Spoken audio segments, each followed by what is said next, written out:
সংস্কার কার্যক্রম এটি যেন জনগণের মনোভাব অনুধাবন করে যেন করা হয়।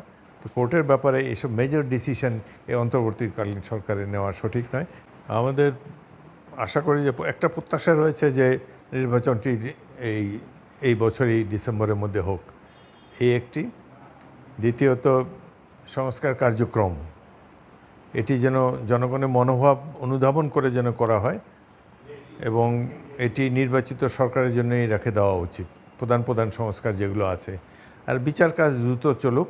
বিচার কাজ আগামী নির্বাচিত সরকার এটি বর্তমান সরকার যতটুকু পারে করবে, বাকিটা এই দুর্বৃত্তদেরকে শাস্তি যাতে দিতে পারে সেজন্য বিচার বিভাগকে আমরা সঠিকভাবে সহযোগিতা করব এবং আশা করি নির্বাচিত সরকার এসে বিচার কার্যটি আরও বহাল রাখবে, আরও দ্রুততর করবে।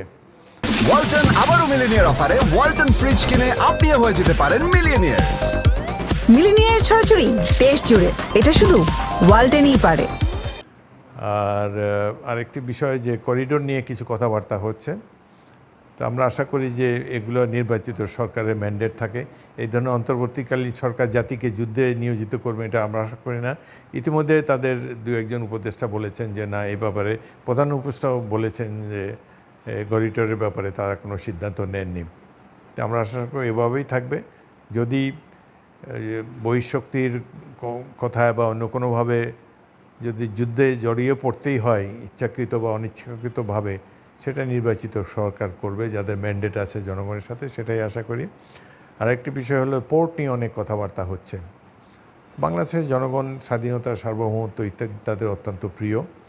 তো কোর্টের ব্যাপারে এসব মেজর ডিসিশন এই অন্তর্বর্তীকালীন সরকারের নেওয়া সঠিক নয়। এটার জন্য তাদের অপেক্ষা করতে হবে নির্বাচনের জন্য। নির্বাচনের পর নির্বাচিত সরকার এসে পোর্টের ম্যানেজমেন্টের জন্য যদি দেশের জন্য ভালো হয় তাহলে করবে, এটাই আমরা আশা করি। জনগণের মতামতকে যেন মূল্য দেওয়া হয় এবং জনগণের ম্যান্ডেট নিয়ে নির্বাচিত সরকার এইসব কার্যক্রম পরিচালনা করবে, এটাই আমরা আশা করি।